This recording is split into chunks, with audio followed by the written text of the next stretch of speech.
شمع تیری طرف لو لگی رہے،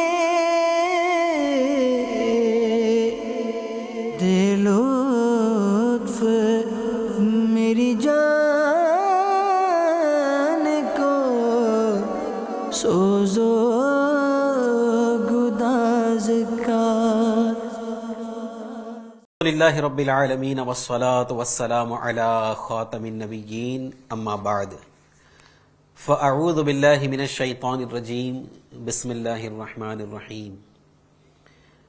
الصلاة والسلام علیک یا رسول اللہ وعلی آلک واصحابک یا حبیب اللہ، الصلاة والسلام علیک یا نبی اللہ وعلی آلک واصحابک یا نور اللہ۔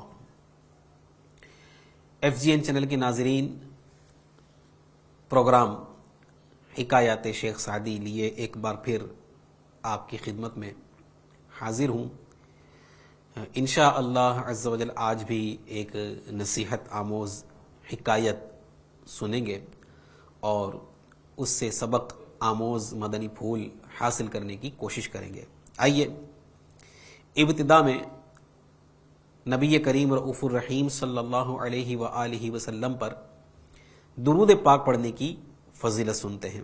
چنانچہ دو عالم کے مالک و مختار حبیب پروردگار صلی اللہ تعالی علیہ وآلہ وسلم کا فرمان عالی شان ہے، جس نے مجھ پر 100 مرتبہ درود شریف پڑھا، اللہ تعالی اس کی دونوں آنکھوں کے درمیان یہ لکھ دیتا ہے کہ یہ نفاق اور جہنم کی آگ سے آزاد ہے، اور اسے بروز قیامت شہیدوں کے ساتھ رکھے گا۔ صلو علی الحبیب صلی اللہ تعالی علی محمد وعلی آلہ واصحابہ وبارک وسلم، صلاۃ و سلاما علیک یا رسول اللہ صلی اللہ علیہ وآلہ وسلم۔ ناظرین کرام، عالم اسلام کی عظیم ہستی حضرت سیدنا شیخ سعدی شیرازی رحمۃ اللہ تعالی علیہ اپنی حکایات میں بیان فرماتے ہیں کہ ایک پہلوان کو کشتی کے 360 داؤ آتے تھے۔ اتنا ماہر وہ پہلوان تھا کہ 360 داؤ اس کو کشتی کے آتے تھے، اور وہ ہر روز نئے داؤ کے ساتھ کشتی لڑتا تھا۔ ایک مرتبہ اسے ایک ایسا شاگرد مل گیا جو اسے بے حد پسند آیا، اور اسے اپنے ساتھ رکھ لیا، اور رات دن اس کی وہ تربیت کرتا رہا، جو ہنر اس کے پاس تھا اسے وہ سکھاتا رہا، یہاں تک کہ اس پہلوان نے جو 360 داؤ کا الگ الگ پیتروں کا ماہر تھا، یہ پہلوان، اس نے ایک داؤ کے علاوہ، ایک پیترے کے علاوہ تمام داؤ اپنے اس شاگرد کو سکھا دیے۔ یہ شاگرد جب فن پہلوانی کے داؤ سیکھ گیا تو مغرور ہو گیا، اس کو گھمنڈ آ گیا، گھمنڈی ہو گیا۔ جب پہلوانی اس نے سیکھ لی اور یہ اپنے اس فن میں ماہر ہو گیا، پہلوانی کے فن میں، تو یہ مغرور ہو گیا، گھمنڈی ہو گیا، اور اس نے دعویٰ کیا کہ اس وقت پورے ملک میں اس کے مقابلے کا کوئی پہلوان نہیں ہے۔ یہ دعویٰ کیا پورے ملک میں میرے جیسا پہلوان کوئی نہیں ہے۔ اچھا، یہ دعویٰ، اتنا بڑا دعویٰ کیا، پھر اور آگے بڑھا، مزید آگے بڑھا. اس کا یہ دعویٰ اس حد تک بڑھ گیا کہ کہنے لگا کہ میرا استاد صرف میرے لیے احترام کے لائق ہے. یہ کس کے لیے کہہ رہا ہے؟ جس سے اس نے فن پہلوانی سیکھا ہے، جس نے اسے پہلوانی کے داؤ پیترے سکھائے. یہ جب سیکھ گیا، کچھ بن گیا، تو نہ صرف اس نے یہ دعویٰ کیا کہ میرے جیسا پہلوان پورے ملک میں نہیں ہے، میرے مقابلے کا کوئی نہیں، بلکہ جس سے اس نے یہ فن پہلوانی سیکھا، جس سے اس نے تربیت حاصل کی، اس کے بارے میں کہنے لگا کہ میرا استاد صرف میرے لیے احترام کے لائق ہے، ورنہ اس میں بھی اتنی طاقت نہیں کہ وہ مجھے زیر کر سکے، مجھے ہرا سکے. میں اس وقت فن پہلوانی میں سب پہلوانوں سے ماہر اور طاقتور ہوں. اڑتی اڑتی یہ خبر بادشاہ تک پہنچی کہ فلاں فلاں شخص نے اس طرح کا دعویٰ کیا ہے، اور اس نے اپنے استاد کے متعلق بھی اس طرح کی بات کہی ہے. جب بادشاہ کو اس دعوے کی خبر ہوئی تو اس نے استاد اور شاگرد دونوں کی کشتی کا اعلان کیا. اب چونکہ یہ حکومتی سطح پر اس کشتی کا اہتمام کیا گیا تھا، تو اس کے لیے ایک بہت بڑے میدان میں اس کشتی کا اہتمام کیا گیا، اور مقررہ وقت پر بادشاہ اپنے وزیروں اور مشیروں کے ہمراہ اس میدان میں پہنچ گیا. عوام کا ایک جمع غفیر بھی اس مقابلے کو دیکھنے کے لیے موجود تھا. بہت بھیڑ اس مقابلے کو دیکھنے کے لیے جمع ہو چکی تھی. جب وہ جوان میدان میں اترا تو بدمست ہاتھی کی طرح تھا کہ اگر اس کے سامنے پہاڑ بھی ہو تو وہ اسے رون ڈالے. اتنے نخوت و غرور میں مبتلا ہو کر یہ اس انداز پر پہلوان، یہ نوجوان شاگرد یہ میدان میں اترا. جب اس جوان کا استاد، جس سے اس نے یہ فن پہلوانی سیکھا تھا، جب اس کا استاد مقابلے کے لیے اترا تو وہ اسے دیکھتے ہی سمجھ گیا کہ میرے لیے اسے طاقت سے ہرانا ممکن نہیں. چونکہ یہ بڑھاپے کی طرف آ رہا تھا، وہ جوان تھا، تو استاد تھا نا یہ، اس نے دیکھ لیا اس کی طاقت اور اس کے بدن کو دیکھ کر کے اور سمجھ لیا کہ میرے لیے اسے طاقت سے ہرانا ممکن نہیں ہے.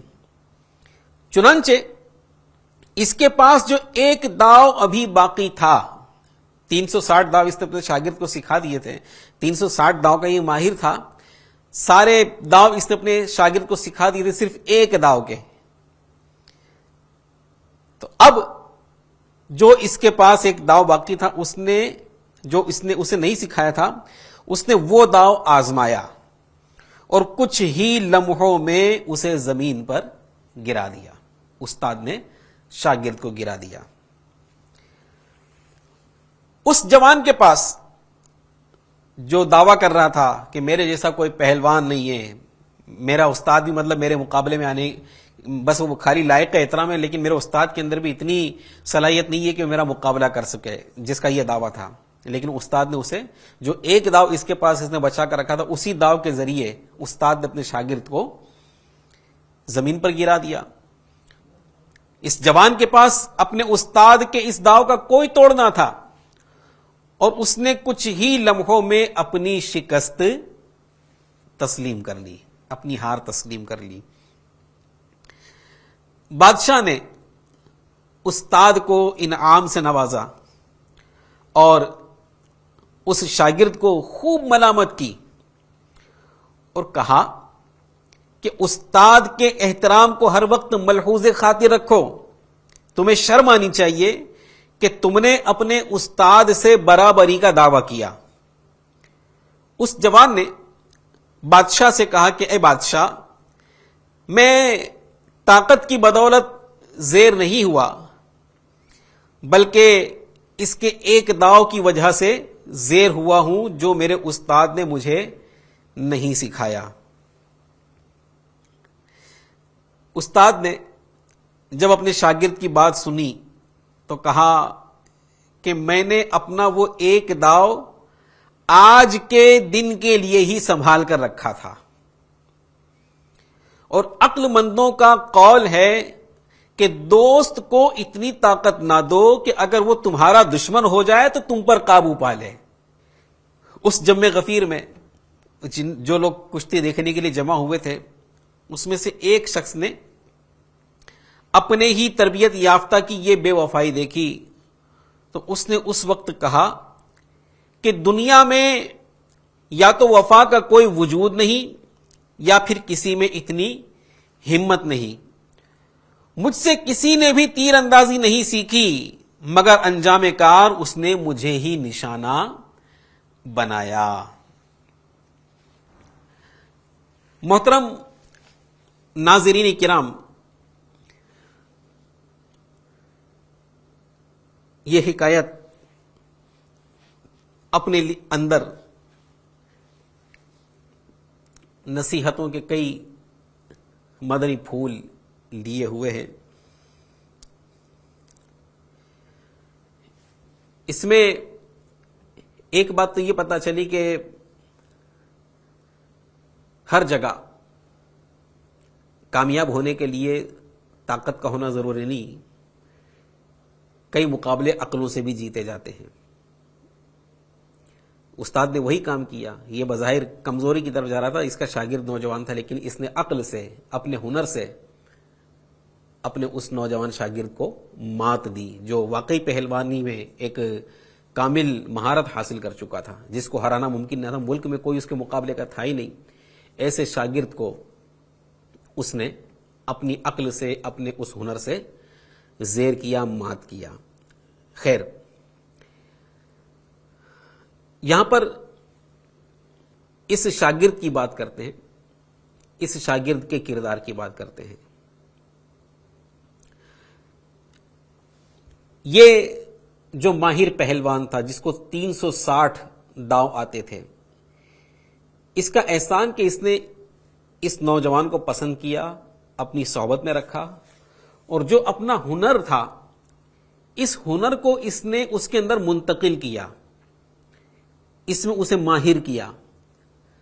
ہونا کیا چاہیے تھا کہ یہ شاگرد اپنے استاد کے اس احسان کا بدلہ چکاتا، اس کا احسان مند رہتا، اس کا فرما بردار رہتا، اس کا ممنون و مشکور رہتا۔ لیکن ہوا کیا؟ اس نے بجائے اپنے استاد کا ممنون و مشکور ہونے کے، استاد کا شکریہ ادا کرنے کے، استاد کا مطیع و فرما بردار ہونے کے، اس کا احسان ماننے کے، اس نے اپنے استاد کے ساتھ بے وفائی کی، اپنے استاد کے ساتھ احسان فراموشی کی۔ میرے پیارے اسلامی بھائیو، دو باتیں ہیں، ایک تو ہے کسی پر احسان کر کے احسان جتانا، یہ بھی اچھی بات نہیں ہے، اور ایک ہے کہ محسن کا احسان نہ مان کر اس کے ساتھ احسان فراموشی والا رویہ اختیار کرنا۔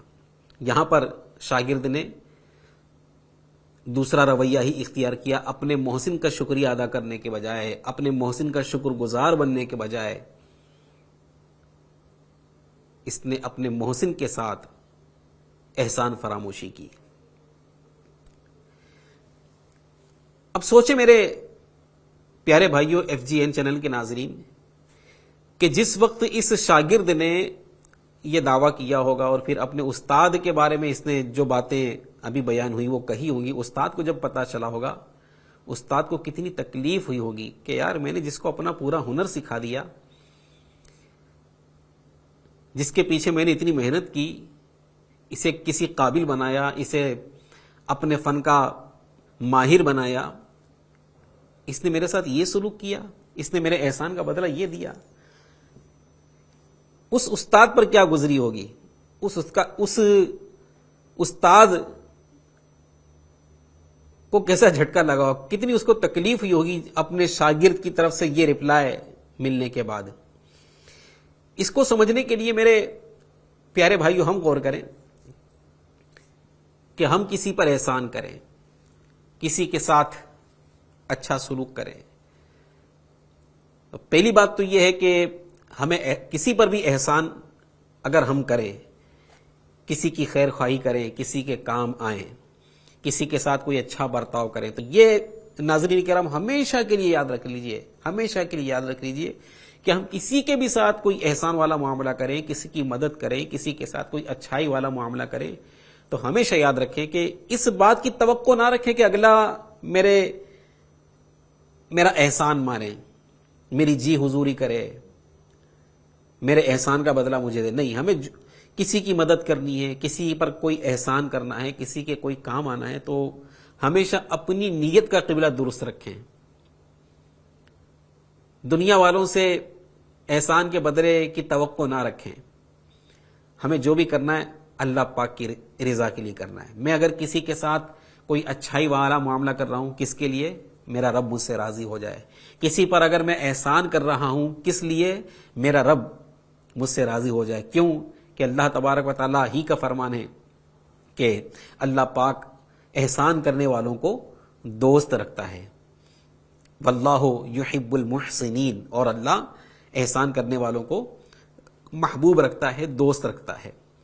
تو ہمیں کسی پر احسان کرنا ہے، کسی کے ساتھ کوئی بھلائی والا معاملہ کرنا ہے، کسی کی مدد کرنی ہے، تو نیت یہ ہو کہ میں اللہ پاک کی رضا حاصل کرنے کے لیے یہ کام کر رہا ہوں. اس سے احسان کے بدلے کی توقع نہ کی جائے. ٹھیک ہے، ہم نے تو اللہ پاک کی رضا کے لیے کیا، لیکن چلے ہم کسی سے احسان کے بدلے کی توقع نہ کریں، لیکن اگر جس پر ہم نے احسان کیا، کسی کے ساتھ ہم نے بھلائی والا کوئی معاملہ کیا،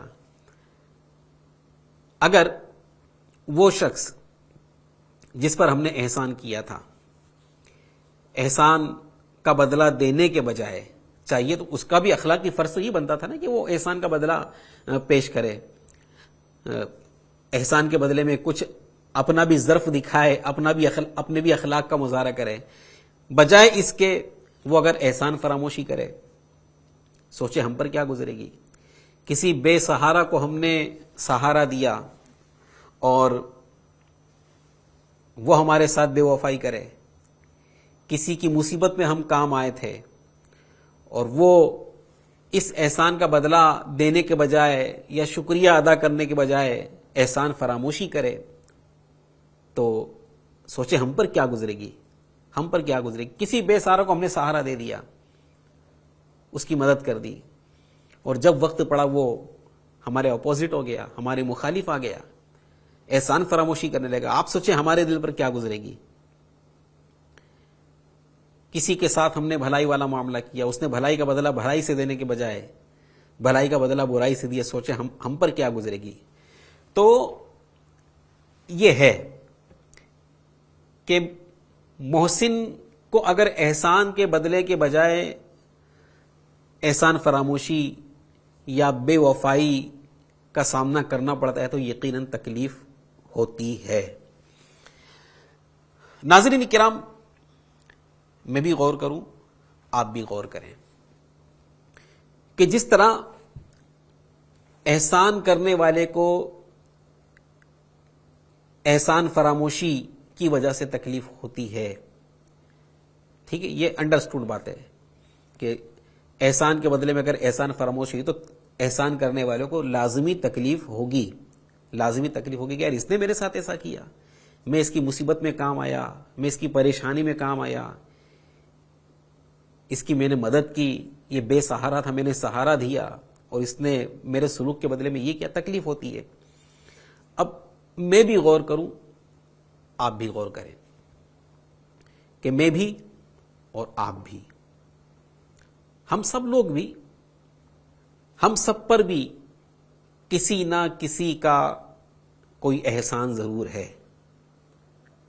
ہم اس وقت جہاں بھی بیٹھے، ہم جو بھی ہیں، تو یقیناً اس مقام تک پہنچنے کے لیے، جہاں ہم کھڑے یہاں تک آنے کے لیے، یہاں تک پہنچنے کے لیے ہم پر بھی کئی لوگوں کے احسانات ہیں، کئی لوگوں کے احسانات ہیں. ہم غور کریں کہ جب احسان کا بدلہ احسان کے بجائے، شکریہ کے بجائے برائی سے دیا جائے تکلیف ہوتی ہے.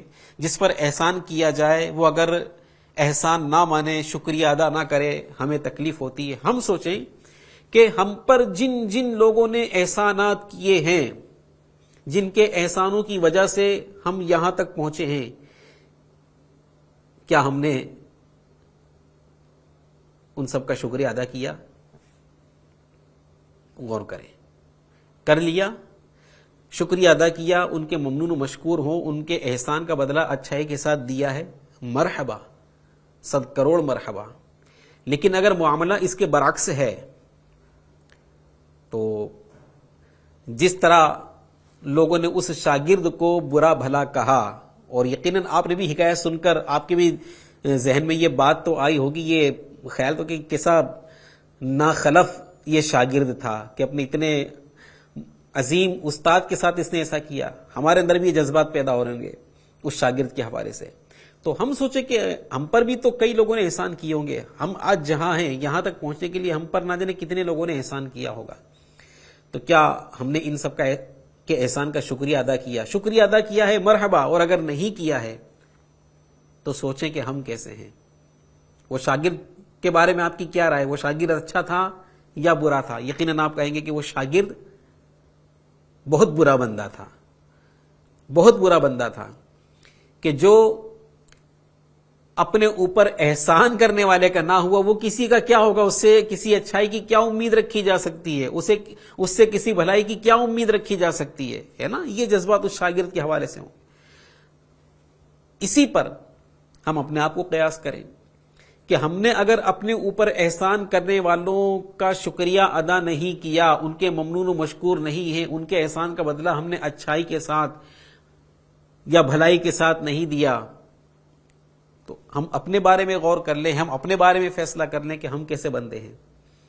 اور پھر مزید آگے بڑھیے کہ اگر ہم نے کسی کے احسان کا بدلہ معاذ اللہ برائی کے ساتھ دیا ہے، اس کی احسان فراموشی کی ہے، تو پھر سوچیں کہ ہم کتنے برے بندے ہیں، ہم کتنے برے بندے ہیں. اور آج میرے پیارے پیارے بھائیوں، یہ بات بھی معاشرے میں پائی جاتی ہے، یہ بات بھی معاشرے میں پائی جاتی ہے کہ احسان کرنے والوں کا جہاں شکریہ ادا کرنے والے ہیں ایسے لوگ بھی ہیں، لیکن ایسے لوگوں کی بھی ایک تعداد ہے کہ جو احسان کرنے والے کے ساتھ احسان فراموشی کا مظاہرہ کرتے ہیں، ڈھٹائی کے ساتھ، بے باکی کے ساتھ اس سے آنکھیں پھیر لیتے ہیں. جب ان پر مصیبت کا وقت آیا تھا، کسی نے ان کی مصیبت دور کر دی. جب یہ بے سہارا تھے، کسی نے ان کو سہارا دیا. چاہیے تو یہ تھا کہ ان کا شکریہ ادا کیا جاتا، لیکن نہیں. جب ان کی مصیبت وہ دور ہو جاتی ہے، وہ پریشانی دور ہو جاتی ہے، تو ایسے بھی مطلب کہ بے وفا قسم کے لوگ ہیں کہ جو آنکھیں پھیر لیتے ہیں، اپنے محسن سے آنکھیں پھیر لیتے ہیں، اس کے ساتھ احسان فراموشی والا معاملہ کرتے ہیں. بسا اوقات اپنے مفاد کے لیے، اپنے مفاد کے لیے، اپنے ذاتی فائدے کے لیے اپنے احسان کرنے والے کے مخالفین کے گروہ میں شامل ہو جاتے ہیں. الامان والحفیظ، ایسے بھی کم ظرف لوگ دنیا میں پائے جاتے ہیں، ایسے بھی بے مروت لوگ دنیا میں پائے جاتے ہیں کہ جو اپنے مفاد کے لیے اپنے محسن کو بھول جاتے ہیں. اپنے محسن کو نہ صرف بھول جاتے ہیں بلکہ اپنے محسن کے مخالفوں کے گروپ میں جا کر شامل ہو جاتے ہیں، اپنا ذاتی فائدہ حاصل کرنے کے لیے.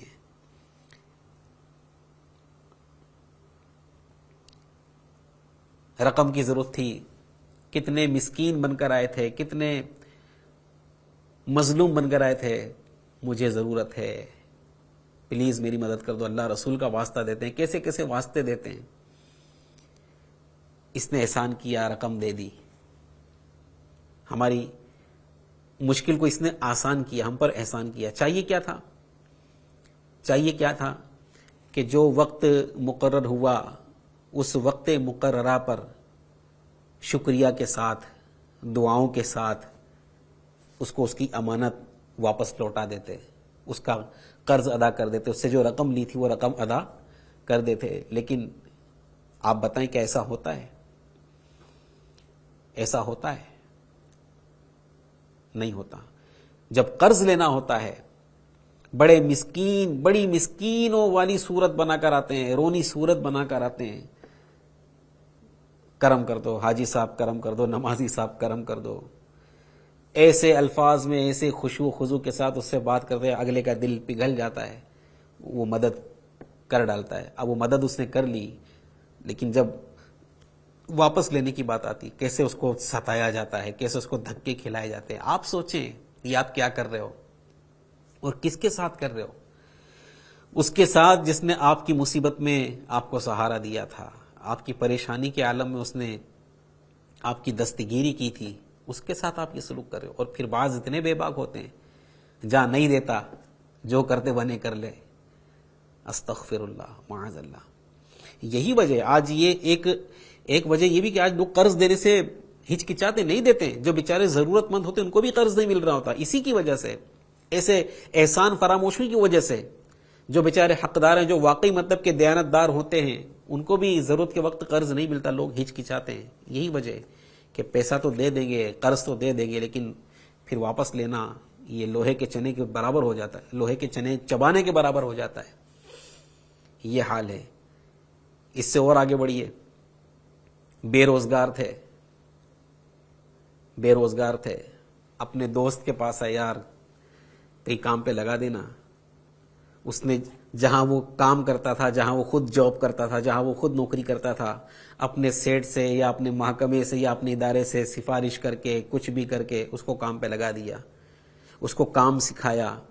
اب جب اس کے یہاں پر پاؤں جم گئے، بسا اوقات ایسے ہیں نا ہنجار لوگ بھی کہ جب آیا تھا تو کچھ بھی نہیں تھا، لیکن جب دیکھا اب یہاں پر اس کی کچھ پوزیشن بن گئی تو وہ بیچارہ جو اس کو اس ادارے میں لے کر آیا تھا، اس کمپنی میں لے کر آیا تھا، وہ اس کا مخالف ہو جاتا، اس کو ڈی گریڈ کرنے کی کوشش کرتا ہے.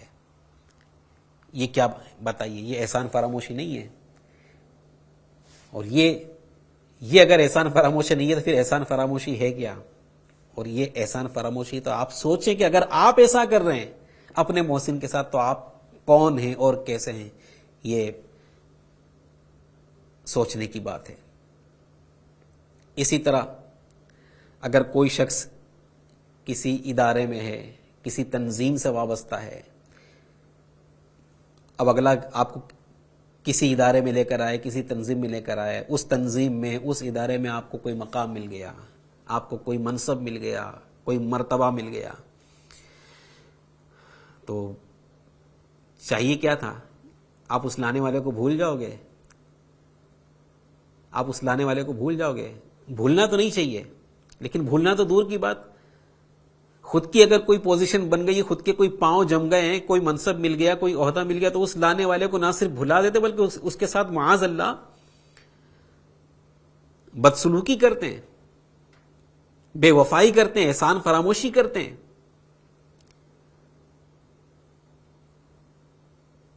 اس سے اور آگے بڑھیے. جو یہ احسان فراموشی کا جو معاملہ ہے میرے پیارے اسلامی، کیا دنیاوی طبقہ، کیا دینی طبقہ، یہ ہر جگہ پایا جاتا ہے. دنیا کے معاملات میں آپ کو عرض کر چکا. مدرسوں میں جو پڑھتے ہیں تو یہ تو علم، یہ میرے پیارے اسلامی بھائیوں ادب سے آتا ہے. استاد کا ادب یہ اس میں مسٹ ہے. استاد کا جتنا بندہ ادب کرے گا اس کو اتنی علم کی برکت ملے گی.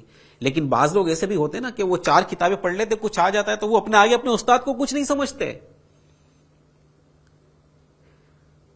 اپنے استاد کی برائیاں کرنا شروع کرتے ہیں، اپنے استاد کی خامیاں نکالنا شروع کرتے ہیں. وہ استاد جس نے اس کو کسی قابل بنایا، اچھا لچھے دار تقریر کرتے آ گئی، لچھے دار بیان کرتے آ گیا تو اپنے آپ کو کچھ سمجھ گئے. اور تو ایسا شخص کبھی بھی علم کی روح نہیں پا سکتا، علم کی برکتیں نہیں پا سکتا. اپنے استاد کے ساتھ بے وفائی. اب آپ سوچیں کہ کیا استاد کے ساتھ بے وفائی کر کے آپ کسی بھلائی کو پا سکو گے؟ پھر معاذ اللہ ثم معاذ اللہ اگر کوئی کسی سے مرید ہے، بیعت ہوا ہے. ایسے بھی بد نصیب ہوتے ہیں معاذ اللہ کہ پیر صاحب کے ہاتھ میں ہاتھ دے کر بیعت ہوئے, مرید ہوئے, اور پھر ان کی صلاحیتوں میں اضافہ ہوتا گیا. چاہیے تو کیا تھا؟ ہمیں تو بزرگوں کی یہ تعلیم ہے کہ مرید کو جو بھی نعمت ملے, جو بھی خوبی ملے, جو بھی اس کے اندر صلاحیت آئے, وہ اس کو اپنے پیر کا فیضان جانے کہ مجھے جو یہ نعمت مل رہی ہے میرے پیر کی برکت سے مل رہی ہے, میرے پیر کے فیضان سے مل رہی ہے. جو بھی اس کو برکت مل رہی ہے, جو بھی اس کو صلاحیت مل رہی ہے, خوبی اس کو حاصل ہو رہی ہے, ہمارے بزرگوں کی تعلیم ہے کہ اس کو جو بھی نعمت ملے وہ یہ جانے کہ اسے اس کے پیر کے وسیلے سے یہ سب کچھ مل رہا ہے. لیکن کچھ لوگ ایسے ہوتے ہیں جن کو اس کی کچھ پڑی نہیں ہوتی ہے. وہ اگر کسی قابل بن گئے, کوئی صلاحیت آ گئی اندر, بیان اچھا کرتے ہو گئے, یا 2-4 کتابیں پڑھ لی, کچھ علم میں اضافہ ہو گیا, کچھ 2-4 مسائل یاد ہو گئے, تو پھر معاذ اللہ وہ اپنے پیر کو کسی خاطر میں نہیں لاتے. بس اوقات معاذ اللہ وہ اپنے آپ کو اپنے پیر سے بہتر سمجھنے لگتے ہیں, اپنے آپ کو اپنے پیر سے بہتر سمجھنے لگتے ہیں. تو یہ مرید کی نالائقی کے دن یہی سے شروع ہوتے ہیں میرے پیارے بھائیوں, کہ جب وہ سمجھتا ہے کہ مجھے پیر کی حاجت نہ رہی, میں تو قابل ہو گیا. یہ جس دن اپنے آپ کو قابل سمجھتا ہے نا, یہ اسی دن اس کی ناقابلیت کے دن شروع ہوتے ہیں. اور یہ جو پیر کے ساتھ بے وفائی کرتے ہیں, میں آپ کو حکایت سناتا ہوں. جو پیر کسی مقام پر پہنچ گئے تو اپنے پیر کو کسی خاطر میں نہیں لانا, اپنے آپ کو اپنے پیر سے بہتر خیال کرنا. ایسے لوگوں کا انجام کیا ہوتا ہے, میں آپ کو کشف المحجوب کے حوالے سے ایک حکایت سناتا ہوں. کشف المحجوب یہ حضرت داتا گنج بخش علی ہجویری رحمت اللہ علیہ کی لکھی ہوئی بڑی پیاری کتاب ہے. اس میں حضرت داتا گنج بخش علی ہجویری رحمت اللہ تعالی علیہ نقل فرماتے ہیں کہ حضرت جنید بغدادی رحمت اللہ علیہ کے ایک مرید کو یہ سوجھی کہ میں کامل ہو گیا ہوں اور اب مجھے پیر کی صحبت و خدمت میں رہنے کی کوئی حاجت نہیں رہی, بلکہ میرے لیے اکیلا رہنا بہتر ہے. یہ لے اپنے آپ کو کچھ سمجھنے لگا, بس وہ گوشہ نشین ہو گیا اور حضرت جنید بغدادی رحمت اللہ علیہ کی خدمت میں حاضر ہونا چھوڑ دیا.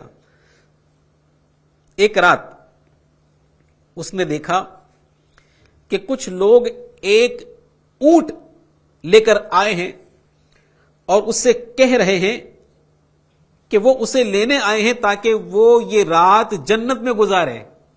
ناظرین توجہ کے ساتھ سنیے گا, یہ اپنے پیر سے الگ ہو چکا. جنید بغدادی جیسا کامل پیر اسے چھوڑ دیا, سمجھ لگا کہ اب میں کچھ ہو گیا ہوں, مجھے پیر کی حاجت نہیں رہی, گوشہ نشین ہو گیا. ایک رات کچھ لوگ اونٹ لے کر آئے اور کہا کہ چلیے ہم آپ کو جنت کی سیر کراتے ہیں. چنانچہ وہ لوگ اسے اونٹ پر سوار کر کے لے گئے, یہاں تک کہ ایک ایسی جگہ پہنچے جو بہت خوبصورت تھی. وہاں کی ہر شے سے حسن ٹپک رہا تھا. نفیس کھانوں کے ساتھ ساتھ میٹھے پانی کے چشمے بھی رواں تھے. وہ صبح تک وہاں کے مزے لیتا رہا اور جب صبح ہوئی تو اس نے خود کو اپنے حجرے میں پایا.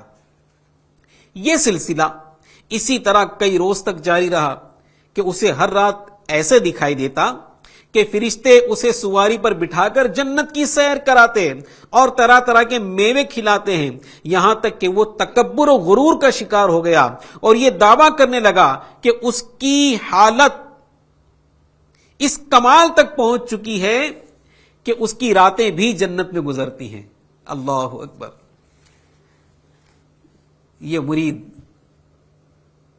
لوگوں نے اس کی خبر حضرت جنید بغدادی کو دی تو آپ رحمت اللہ علیہ اس کے پاس گئے. دیکھو پیارے اسلام, پیر کا ہونا کتنا ضروری ہے, کسی کامل پیر کا دامن ہاتھ میں ہونا کس قدر ضروری ہے. جنید بغدادی رحمت اللہ علیہ کو کسی نے اس مرید کی خبر پہنچائی کہ حضرت اس کا یہ حال ہے.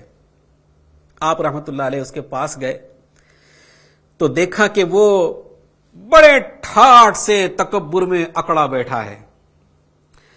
آپ نے اس سے کیفیت پوچھی تو اس نے بڑے فخر سے اپنے بلند مقام اور جنت کی سیر کا ذکر کیا.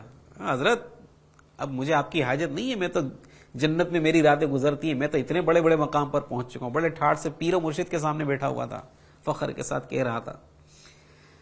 پیر صاحب نے, حضرت جنید بغدادی رحمت اللہ علیہ نے اس کی کیفیت پوچھی تو اس نے یہ فخر کے ساتھ اپنی کیفیت کا ذکر کیا. چنانچہ آپ رحمت اللہ علیہ نے فرمایا, جنید بغدادی رحمت اللہ علیہ نے اپنے اس مرید سے فرمایا, آج جب جنت میں جاؤ تو 3 مرتبہ لا حول ولا قوت الا باللہ پڑھنا. اس نے کہا بہت اچھا.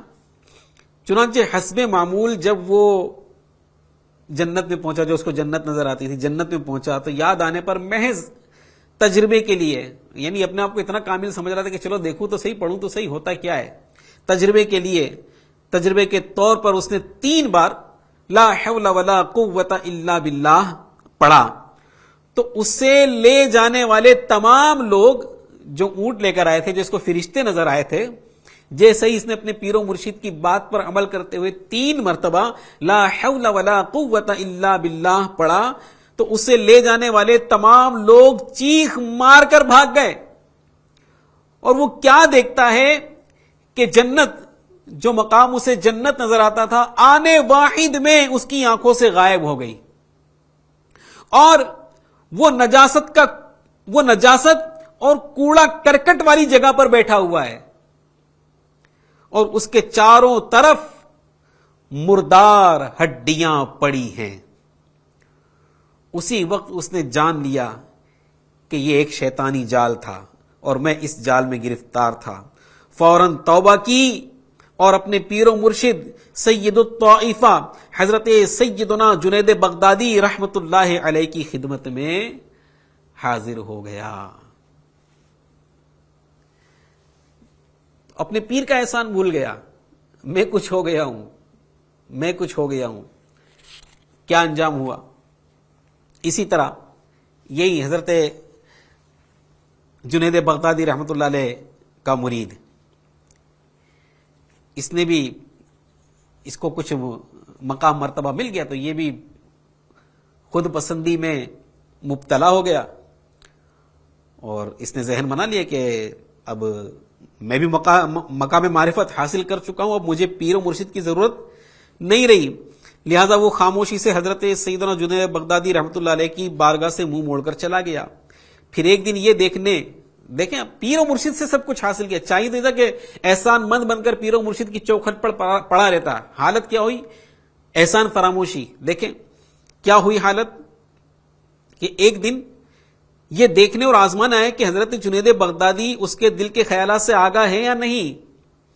ادھر حضرت سیدنا جنید بغدادی رحمت اللہ علیہ نے بھی اپنے نور فراست سے اس کی حالت ملاحظہ فرما لی. چنانچہ جب وہ مرید آیا اور آپ رحمت اللہ تعالی علیہ سے ایک سوال پوچھا, آزمانے کے لیے آیا تھا, اپنے پیر کو آزمانے کے لیے آیا تھا, حالانکہ جو کچھ حاصل کیا یہاں سے حاصل کیا. اب سمجھنے لگا کہ میں اپنے پیر سے بڑھ کر ہو گیا ہوں, مجھے پیر کی حاجت نہیں ہے, اور پیر کو آزمانے آیا, اور آزمائش کے طور پر اپنے پیر و مرشد سے ایک سوال پوچھا. تو آپ رحمت اللہ تعالی علیہ نے ارشاد فرمایا, کیسا جواب چاہتا ہے, لفظوں میں یا معنوں میں؟ بولا دونوں طرح. تو آپ رحمت اللہ تعالی علیہ نے فرمایا, اگر لفظوں میں جواب چاہتا ہے تو سن, اگر مجھے آزمانے سے پہلے خود کو آزما اور پرکھ لیتا تو تجھے مجھے آزمانے کی ضرورت پیش نہ آتی, اور نہ ہی تو یہاں مجھے آزمانے اور پرکھنے آتا. اور معنوی جواب یہ ہے کہ میں تجھے منصب ولایت سے معزول کرتا ہوں. یہ فرمانا تھا کہ اس مرید کا چہرہ سیاہ یعنی کالا ہو گیا تو وہ آہوزاری کرنے لگا اور عرض گزار ہوا, حضور یقین کی راحت میرے دل سے جاتی رہی. پھر توبہ کی اور فضول باتوں پر بھی ندامت کا اظہار کیا. تو حضرت جنید بغدادی رحمت اللہ علیہ نے ارشاد فرمایا, تو نہیں جانتا کہ اللہ عز و جل کے ولی والیان اسرار الہی ہوتے ہیں, تجھ میں ان کی ضرب کی برداشت نہیں. تو پیارے پیارے اسلامی بھائیوں، میرے FGN چینل کے ناظرین، عرض یہ کر رہا تھا، ہم جہاں بھی ہیں، چاہے کوئی دنیاوی مقام اور مرتبہ ہمیں حاصل ہے یا دینی مقام یا مرتبہ ہمیں حاصل ہے، ہم جہاں بھی ہیں، ہمیں اپنے اوپر احسان کرنے والوں کے احسان کو بھلانا نہیں چاہیے۔ آج ہم کتنے بھی بڑے منصب پر ہوں، ہم ڈاکٹر ہوں، انجینئر ہوں، پروفیسر ہوں، لیکچرار ہوں، کسی بھی منصب پر پہنچ چکے ہوں، کسی کرسی پر ہوں، کسی عہدے پر ہوں، یقیناً ان کے پیچھے کئیوں کے احسانات ہم پر ہوتے ہیں۔ چلے ہم جو بھی ہیں، ہم پر سب سے بڑا احسان ہمارے ماں باپ کا ہے۔ اس دنیا میں اگر دیکھا جائے تو ہمارے سب سے بڑے محسن کون، ہم پر احسان کرنے والے کون؟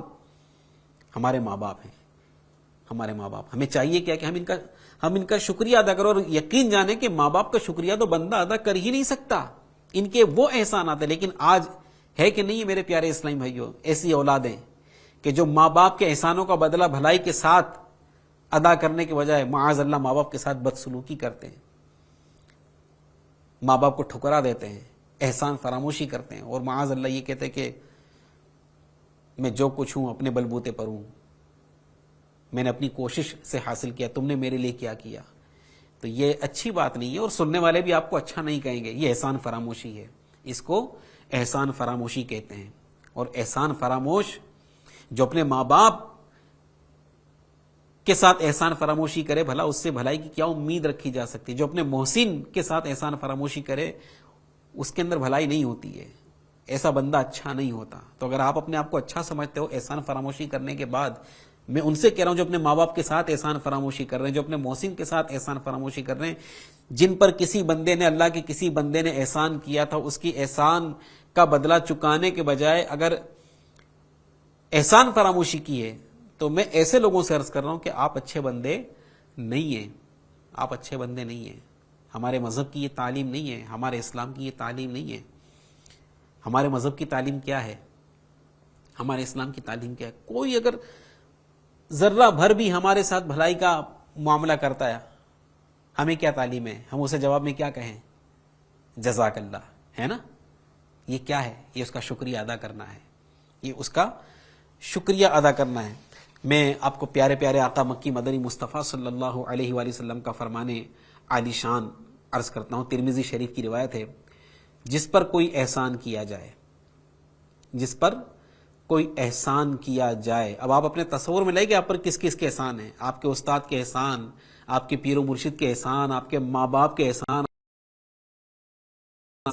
آپ جہاں کام کر رہے ہو کس کی بدولت آپ کام کر رہے ہو، آپ جس منصب پر ہو کس کی بدولت ہو، کس کے احسان کی وجہ سے ہو، یہ سب اپنے تصور میں لائیں، اور اس حدیث پاک کو اس تصور میں رہتے ہوئے سنیں کہ جس پر کوئی احسان کیا جائے اور وہ طاقت رکھتا ہو تو اس احسان کا بدلہ ضرور دے، ورنہ احسان کرنے والے کی تعریف ہی کر دے، کیونکہ جس نے احسان کرنے والے کی تعریف کی اس نے شکریہ ادا کیا، اور جس نے کسی کے احسان کو چھپایا، جس نے کسی کے احسان کو چھپایا، اس نے ناشکری کی۔ ایک اور جگہ ابو داؤد شریف اور ترمذی میں ہے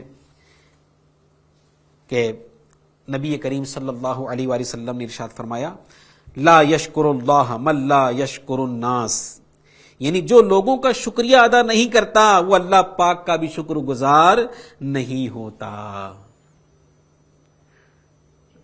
تو جس نے ہم پر احسان کیا، جس نے ہمارے ساتھ بھلائی کی، ہم اس کا مطلب کہ شکریہ ادا نہیں کر رہے ہیں، تو پھر ہم رب تبارک و تعالیٰ کے بھی شکر گزار بندے نہیں بن سکتے۔ تو اے میرے پیارے پیارے بھائیوں، میرے FGN چینل کے ناظرین،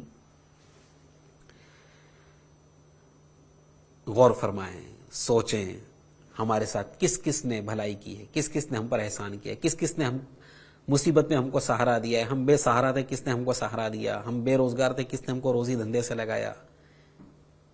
اپنے احسان کرنے والوں کو یاد کریں،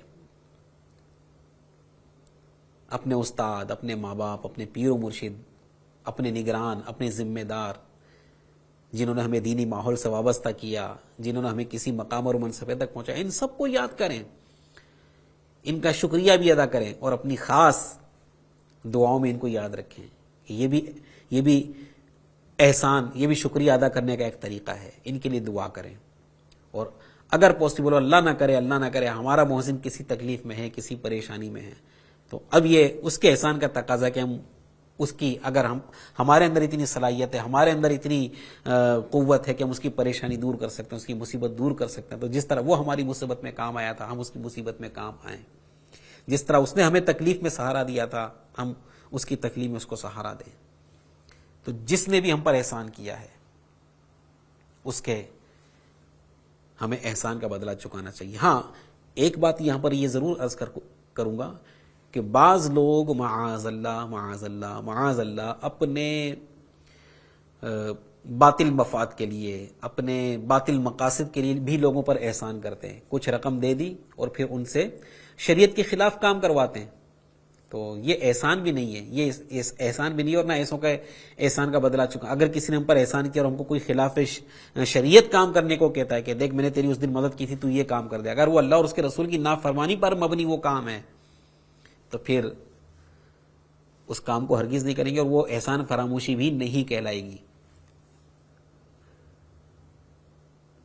اسی طرح یہ جو مطلب کہ جن کے عقیدے اچھے نہیں ہوتے ہیں، جن کے عقیدوں میں خرابی ہوتی ہے، وہ ظاہر بات ہے کہ ان کی باتوں میں اتنا اثر نہیں ہوتا، وہ اپنی باتوں سے کسی کو متاثر نہیں کر پاتے کہ ہم اپنی باتوں سے کسی کو اپنے غلط عقیدے کی طرف لے آئیں، اپنی غلط راہ کی طرف لے آئیں. تو پھر وہ ایسے بیچارے جو کمزور طرح کے لوگ ہوتے ہیں یا کسی مصیبت کے مارے ہوتے ہیں یا وہ راہ دیکھ رہے تھے کہ کہاں مجھے موقع ملے، اور پھر وہ احسان کرتے ہیں، احسان تلے لا کر اس کو پھر اپنے باطل عقیدے کی طرف لانے کی کوشش کرتے، اس کو گمراہ کرنے کی کوشش کرتے. تو ایسا کوئی آ رہا ہے آپ کے اوپر احسان کرنے، اور وہ آپ پر احسان کر کے، آپ کی مدد کر کے، آپ سے کوئی مطلب کہ معاذ اللہ شریعت کے خلاف کوئی معاملہ کرنے کو کہتا ہے، تو اس کی وہ بات نہیں مانی جائے گی اور نہ وہ احسان فراموشی کہلائے گی.